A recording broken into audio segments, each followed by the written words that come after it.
നമ്മൾ ഈ ബജറ്റിൽ പ്രതീക്ഷിച്ചിരുന്ന രണ്ട് പ്രധാനപ്പെട്ട കാര്യങ്ങളായിരുന്നു. ഒന്ന്, അതായത് സർക്കാർ ജീവനക്കാരും പെൻഷൻകാരും ഒക്കെ, അതായത് ശമ്പള പരിഷ്കരണ കമ്മീഷൻ, 12ാം ശമ്പള പരിഷ്കരണ കമ്മീഷൻ അപ്പോയിന്റ് ചെയ്യുമെന്ന്.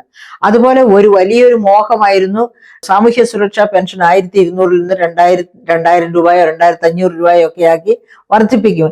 ഇത് രണ്ടും എന്തുകൊണ്ട് നടപ്പാക്കിയില്ല, അനൗൺസ് ചെയ്തില്ല എന്നാണ് പലരും ചോദിക്കുന്നത്. അതിന് ഒറ്റ കാരണമേ ഉള്ളൂ, അതിന്റെ സമയമായിട്ടില്ല.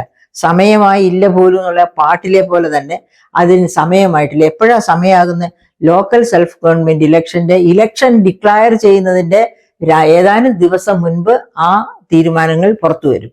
അതുവരെ അത് ഹെൽഡപ്പ് ചെയ്തിരിക്കുക. കാരണം അപ്പോ ആണ് ആ മരുന്ന് ശരിക്ക് സ്പ്രേ ചെയ്ത് കൊടുക്കേണ്ടത്.